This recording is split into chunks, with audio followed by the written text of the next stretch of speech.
السلام علیکم۔ کہانی شروع ہونے سے پہلے اگر آپ نے ابھی تک میرا چینل سبسکرائب نہیں کیا تو سبسکرائب کر لیجئے اور بیل نوٹیفیکیشن کو آن کر دیجئے تاکہ آپ کو ویڈیو کی نوٹیفیکیشن بآسانی ملتی رہے۔ اگر کہانی پسند آئی تو ویڈیو کو لائک اور شیئر ضرور کیجئے۔ میرا نام فرزانہ ہے۔ ہمیں گاؤں میں رہتے تھے۔ جب میں جوان ہوئی تو میرے والدین کو میری شادی کی فکر ستانے لگی۔ ہمارے گاؤں میں ایک عمر نامی لڑکا رہتا تھا۔ وہ رکشہ چلاتا تھا۔ ایک بار میں اس کے رکشے میں اپنی ماں کے ساتھ بیٹھی تھی۔ میں نے غور کیا، وہ سامنے لگے شیشے سے میری طرف دیکھ رہا تھا۔ لڑکی اپنے اوپر اٹھنے والی ہر نظر پہچانتی ہے۔ میں نے عمر کی آنکھوں میں اپنے لیے محبت دیکھی تھی۔ پھر ایک دن عمر کی ماں ہمارے گھر چلی آئیں۔ ان کے ساتھ ایک گول مٹول بچہ بھی تھا۔ بچے کا نام مراد علی تھا اور وہ عمر کا چھوٹا بھائی تھا۔ اس کی ماں نے بتایا کہ وہ عمر سے پورے 15 سال چھوٹا ہے۔ وہ بہت منتوں اور مرادوں کے بعد پیدا ہوا ہے، اسی لیے اس کا نام مراد علی رکھا ہے۔ مراد کی پیدائش کے 2 سال بعد اس کے والد کی وفات ہو گئی۔ اب عمر پڑھائی چھوڑ کر گھر کا خرچہ پورا کرنے کے لیے رکشہ چلاتا ہے اور عمر کے لیے میرا رشتہ لے کر آئی تھی۔ میں اس دن بہت خوش تھی۔ ہم غریبوں کے گھر محنت کش کا رشتہ آنا بھی کسی نعمت سے کم نہیں تھا۔ سب سے اہم بات یہ تھی کہ عمر کے گاؤں کے چودھری کے ہاں بھی بڑی عزت تھی اور میں بھی اپنی سہیلیوں سے اترائی پھرتی تھی۔ پھر وہ دن آ گیا جب عمر مجھے اپنی دلہن بنا کر اپنے گھر لے گیا۔ عمر کا گھر بھی ہمارے گھر کی طرح چھوٹا تھا۔ جس رات کے لیے لڑکیاں خواب سجاتی ہیں، میں نے بھی سوچا تھا کہ شادی کی پہلی رات میرا شوہر مجھے منہ دکھائی میں کوئی تحفہ دے گا۔ میں بے حد خوش تھی، لیکن میری خوشی شاید چند پل کی تھی بس، اور تمام خواہشات، تمام خوشیاں ملیا میٹ ہو گئی۔ عمر کمرے میں آیا، اس کے قدم لڑکھڑا رہے تھے۔ جیسے ہی وہ قریب آیا، مجھے اس سے عجیب سی مہک محسوس ہوئی۔ اس کی آنکھیں لال انگارہ تھیں اور اسے کوئی ہوش نہیں تھا کہ وہ کیا کہہ رہا ہے، اسے کیا کہنا چاہیے، کیونکہ وہ شراب کے نشے میں دھت تھا۔ اسی نشے میں اس نے زندگی کی اذیت ناک شروعات کی تھی۔ صبح ہونے تک مجھے لگا میرے اندر کی فرزانہ کی موت ہو گئی ہے، اور یہ جو بت نظر آ رہا ہے وہ صرف دنیا کے لیے ہے۔ اگلے دن ولیمہ تھا۔ میری سہیلیاں مجھے منہ دکھائی کے تحفے کا پوچھتی رہیں اور میں میک اپ کی تہہ کے نیچے چہرہ لیے ان کو جھوٹی مسکراہٹ کے ساتھ مطمئن کرتی رہی۔ اس دن میری زندگی کا ایک نیا باب شروع ہوا۔ اس باب کے ہر ورڈ پر صرف دکھ ہی دکھ تھا۔ عمر کی ماں ہماری شادی کے چند ماہ بعد فوت ہو گئیں، اور ان کے جانے کے بعد میں بے حد تنہا ہو گئی، اور مراد کی ذمہ داری بھی مجھ پر آ گئی۔ ان دنوں میں بھی امید سے تھی۔ عمر سارا دن رکشہ چلاتا اور شام کو چودھری کے ڈیرے پر چلا جاتا۔ وہاں شراب کباب کی محفل جمتی اور عمر روز ہی شراب کی نشے میں گھر آتا۔ ذرا سی بات پر مجھے دھتکار کر رکھ دیتا۔ مراد مجھ سے بہت اٹیچ تھا، کیونکہ میں بالکل ماں جیسا اس کا خیال رکھتی تھی۔ اب جب عمر مجھ پر ہاتھ اٹھاتا تو مراد اپنی کمزور سی آواز میں نہیں کہتا اور آ کر اس کا ہاتھ روکنے کی کوشش کرتا۔ ایسے میں وہ مجھے بہت پیارا لگتا تھا۔ یوں لگتا تھا جیسے میرا اس تپتے صحرا میں کوئی اپنا ہے جو مجھے ہر دکھ، ہر پریشانی سے بچانا چاہتا ہے۔ ایک دن عمر نشے کی حالت میں مجھے مار کر گھر سے چلا گیا۔ مراد نے مجھے بے ہوش دیکھا تو اس نے محلے کی ایک عورت کو بلایا۔ عورت نے مجھے اس حالت میں دیکھا تو فوراً ہسپتال لے گئی۔ اسی دن میری بیٹی کی پیدائش ہوئی۔ میری بیٹی بے حد خوبصورت تھی۔ بیٹی کا نام میں نے مریم رکھ دیا۔ مراد نے مریم کو اپنی گود میں لیا۔ میں نے اسے بتایا کہ یہ تمہاری بھتیجی ہے، تم اس کے چاچا لگتے ہو۔ مراد اس عمر میں نہیں تھا کہ اسے رشتوں کی سمجھ آتی، مگر میری ہر بات پر سر ہلا دیتا تھا۔ عمر کو جو پتہ چلا کہ بیٹی ہوئی ہے تو وہ اسپتال سے مجھے لینے آیا۔ عمر کے ہاتھ میں فروٹ کی شوپر اور بچی کے لیے کچھ چیزیں تھیں۔ عمر نے مجھ سے پچھلے تمام رویوں کی معافی مانگی اور کہا کہ اب میں کبھی شراب پی کر گھر نہیں آؤں گا اور نہ ہی تم پر ہاتھ اٹھاؤں گا۔ میری بیٹی مریم میرے لیے خوش قسمتی تھی، کیونکہ اس کے پیدا ہوتے ہی عمر میں ایک اچھا بدلاؤ آیا تھا۔ مراد بھی اپنے بھائی کو دیکھ کر بے حد خوش ہوا، کیونکہ اب میرے ساتھ وہ نرمی سے بات کرتا تھا۔ اس دن ہمارے گھر میں خوشیاں ہی خوشیاں تھیں۔ عمر نے مجھ سے وعدہ کیا کہ وہ کبھی بھی چودھری کے ڈیرے پر نہیں جائے گا۔ اس نے تمام برے کاموں سے توبہ کر لی۔ عمر نے مراد کو اسکول میں داخل کروا دیا۔ اسے پڑھا لکھا کر بڑا آدمی بنانا چاہتا تھا۔ اسی لیے گاؤں کے سرکاری اسکول کے بجائے شہر کے اچھے اسکول میں داخل کروا دیا۔ اب میں مریم کے ساتھ مصروف رہتی۔ مراد اسکول سے آتا تو اس کے چھوٹے چھوٹے کام کرتی۔ عمر اب شام میں ہی گھر آ جاتا، پھر وہ مریم کے ساتھ کھیلتا تو میں اس وقت کھانا بنا لیا کرتی تھی۔ ہماری زندگی بہت اچھی گزر رہی تھی۔ پھر ایک دن چودھری کا خاص آدمی عمر کو بلانے آیا۔ عمر مجھے قورمے کی فرمائش کر کے خود اس کے ساتھ چودھری کی بات سننے چلا گیا۔ میں کھانا بنا کر کافی دیر اس کا انتظار کرتی رہی، مگر عمر نہیں آیا۔ اس رات میں نے کھانا نہیں کھایا۔ بچوں کو سلانے کے بعد پریشانی کے عالم میں سوچتی رہی، اللہ خیر کرے، چودھری عمر کو کوئی نقصان نہ پہنچائے۔ اسی سوچ میں رات کا 1 بج گیا۔ میرا انتظار نہ ختم ہوا۔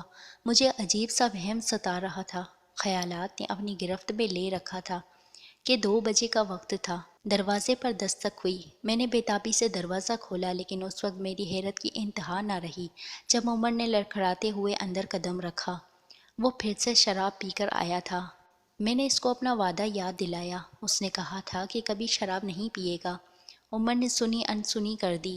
میں نے اسے زور دیا کہ اب تو اس کی بیٹی ہے، وہ اپنی بیٹی کی خاطر بدلا تھا۔ عمر نے مجھے گھور کر دیکھا۔ میری بات کا عمر پر کوئی اثر نہیں ہو رہا تھا۔ شراب کے نشے میں مجھے مارنے لگ گیا۔ میں بے بس تھی۔ اس رات کے بعد میری زندگی کی وہ سیاہ رات شروع ہوئی۔ عمر نے مجھے اپنی وہ حقیقت بتائی جسے سن کر میرے پیروں تلے زمین نکل گئی، جس نے مجھے ہلا کر رکھ دیا۔ عمر نہ صرف شراب پینے کی گندی لت میں مبتلا تھا، بلکہ اس کی سب سے غلیظ ترین حقیقت جو میرے سامنے آئی تھی، اس نے مجھے اپنی نظروں سے بھی گرا دیا تھا۔ آج اس کی باتوں سے میری روح چھلنی ہو گئی۔ کاش یہ سب سننے کے بجائے میں اپنے کانوں کے پردے پھاڑ دیتی، مگر میری مجبوری تھی۔ مجھے اپنی بچی کے لیے اس شخص کے ساتھ رہنا تھا۔ عمر چودھری کے شکنجے میں پھنس چکا تھا۔ عمر رکشہ چلاتا تھا اور اس کے رکشے میں اسکول کالج کی لڑکیاں بھی شہر پڑھنے جاتی تھیں۔ جب بھی کوئی اکیلی معصوم اور خوبصورت لڑکی اس کے رکشے میں بیٹھتی تو عمر بڑی چالاکی سے اس لڑکی کو بہلا پھسلا کر چودھری کے ڈیرے پر لے جاتا۔ وہاں پر چودھری اس معصوم لڑکی کی عزت کو تار تار کرتے اور پھر دلال بن کر اس لڑکی کو بازار حسن جیسی غلیظ اور گندی جگہ پر بیچ آتے۔ وہ یہ کام خاموشی اور رازداری سے کر رہے تھے۔ عمر اس کام کے چودھری سے اچھی خاصی رقم وصول کرتا تھا۔ جب ہماری زندگی میں مریم آ گئی تو شاید عمر کو احساس ہونے لگا کہ اس کی بھی اب ایک بیٹی ہے۔ اب اسے یہ گناہ کا کام نہیں کرنا چاہیے۔ پہلے عمر اپنی رضامندی سے لڑکیاں انہیں سپلائی کرتا تھا، مگر اب مجبوری میں اس کام کو چھوڑ نہیں سکتا تھا، کیونکہ چودھری عمر کو جان سے مار دینے کی دھمکی دیتا تھا۔ عمر کے منہ سے یہ سب باتیں سن کر اب مجھے عمر سے گھن آتی تھی۔ مراد بھی بڑا ہو رہا تھا۔ مراد کی کوئی بھی عادت اپنے بڑے بھائی پر نہیں گئی تھی۔ وہ بے حد پیارا اور اپنے کام سے کام رکھنے والا خاموش طبیعت لڑکا تھا۔ میں نے عمر کو اس کے حال پر چھوڑ دیا۔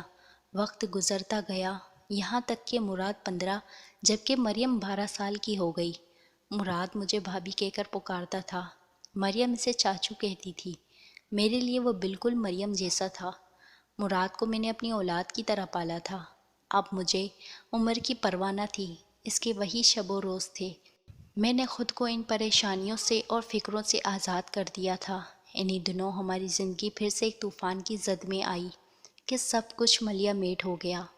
سب زندگیاں نہ صرف برباد ہو گئیں بلکہ تباہ و برباد ہو گئی۔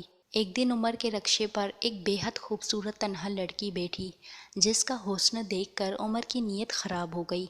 عمر اس لڑکی سے کہنے لگا کہ اس طرف سڑک ٹھیک نہیں ہے، وہ اسے دوسرے راستے سے مطلوبہ جگہ پر چھوڑ آئے گا۔ عمر اس لڑکی کو چودھری کے ڈیرے پر لے آیا، جو دریا کے کنارے واقع تھا، اور اس لڑکی کے بارے میں چودھری کو بتایا۔ جب وہاں ڈیرے پر یہ شیطانی کھیل کھیلا جا رہا تھا، تبھی میرے دروازے پر دستک ہوئی۔ میں نے دروازہ کھولا تو باہر کچھ آدمی تھے۔ انہوں نے مجھ سے عمر کے بارے میں پوچھا۔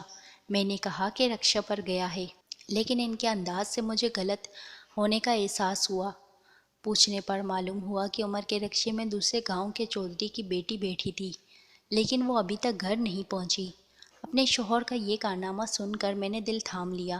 میں جانتی تھی کہ وہ لڑکی کہاں ہوگی اور اس کے ساتھ کیا ہو رہا ہوگا، لیکن میں نے انہیں کچھ نہیں بتایا۔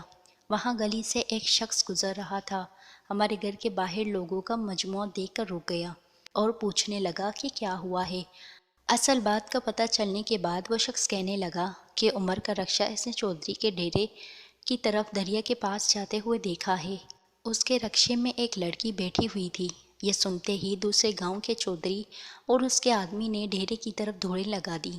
میں دروازے کے باہر دروازے کو تھامے سوچنے لگی کہ اب کیا ہوگا۔ مراد اسکول سے آیا، مجھے اس طرح پریشان دیکھ کر پوچھنے لگا کہ کیا ہوا ہے۔ میں نے بتایا تو مجھے تسلی دینے لگا۔ یکدم میرا بلڈ پریشر لو ہو گیا۔ پورے گاؤں میں شور مچ گیا۔ جیسے ہی یہ خبر ہمارے گاؤں کے چودھری تک پہنچی تو وہ لڑکی کو وہیں چھوڑ کر بھاگنے لگے۔ جب ساتھ والے گاؤں کا چودھری وہاں پہنچا، اس سے پہلے اس کی بیٹی نے دریا میں چھلانگ لگا دی۔ اب وہ اس گاؤں کے چودھری اور عمر کو ڈھونڈنے لگے۔ چودھری تو بھاگ گیا مگر بدقسمتی سے عمر ان کے ہتھے چڑھ گیا۔ دوسرے گاؤں کے چودھری نے اپنی بیٹی کا بدلہ لینے کے لیے عمر کو گولیوں سے چھلنی کر دیا اور میں بیوہ ہو گئی۔ اب گاؤں والوں نے پنچایت بٹھا لی جس میں 2 بڑے اہم فیصلے ہونے تھے۔ گاؤں کا یہ رواج تھا کہ جو شخص کسی کی بیٹی کی عزت خراب کرے گا، جواب میں اس کی بیٹی کی قربانی یعنی وہ دوسرے فریق کو دے دی جاتی ہے۔ اب وہ جیسے چاہے اس کے ساتھ سلوک کرے، چاہے تو اسے مار دے، چاہے تو ساری زندگی نوکر اور رکھیل بنا کر رکھے یا پھر اس سے نکاح کر لے، اب یہ ان پر منحصر ہے۔ پنچایت میں میری 12 سالہ بیٹی کو قربان کر دیا گیا، مجھ سے چھین کر ساتھ والے گاؤں کے چودھری کو دے دیا گیا۔ مریم کو زبردستی لے کر جا رہے تھے اور میں بے بس دیکھ رہی تھی۔ میں انہیں روک بھی نہیں پا رہی تھی۔ میری معصوم بیٹی روتی رہی، چلاتی رہی، کہتی رہی میرا کیا قصور ہے، باپ کے کیے کی سزا مجھے کیوں دے رہے ہو؟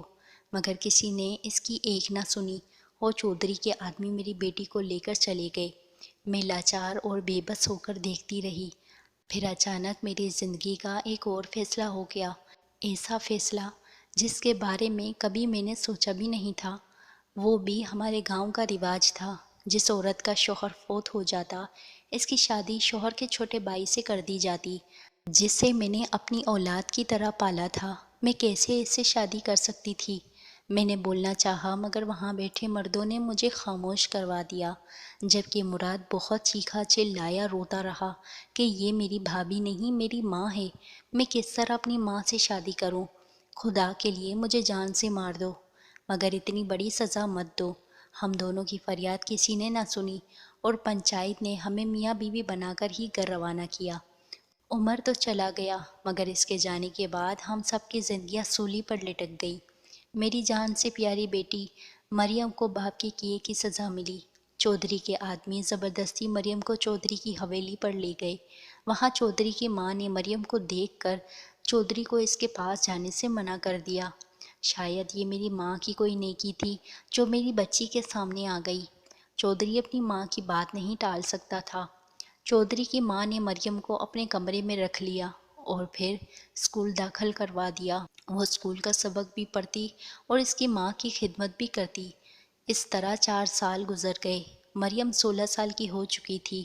ایک دن چودھری کا بیٹا آسٹریلیا سے اپنی تعلیم مکمل کر کے آیا۔ اس نے گھر والوں سے مریم کے بارے میں پوچھا۔ جب اسے حقیقت معلوم ہوئی تو اس نے کہا کہ وہ مریم سے شادی کرنا چاہتا ہے۔ چودھری نے کہا یہ ممکن نہیں، اگر تم اس سے ویسے تعلق رکھنا چاہو تو مجھے کوئی اعتراض نہیں، مگر تم اس سے شادی نہیں کر سکتے۔ تب بھی چودھری کی ماں سامنے آ گئی۔ اس نے مداخلت کرتے ہوئے چودھری کے بیٹے کی شادی مریم سے کروا دی۔ جس دن مریم کی شادی ہوئی اس کے 4 دن بعد چودھری کی ماں اللہ کو پیاری ہو گئی۔ جاتے ہوئے وہ میری بیٹی کو محفوظ ہاتھوں میں تھما گئی تھی۔ مریم کے شوہر نے اسے بہت پیار دیا، اس کی زندگی کی ہر خواہش کو پورا کیا۔ اللہ کا شکر ہے میری بیٹی کی قسمت میرے جیسی نہیں تھی اور میرا نکاح جو گاؤں والوں نے زبردستی مراد سے کر دیا تھا، مگر ہم دونوں نے اس شادی کو کسی صورت قبول نہیں کیا تھا۔ لہٰذا جب مراد 20 سال کا ہوا تو میں نے مراد سے قانونی طریقے سے طلاق لے لی اور مراد کی شادی اس کی ہم عمر لڑکی سے کروا دی۔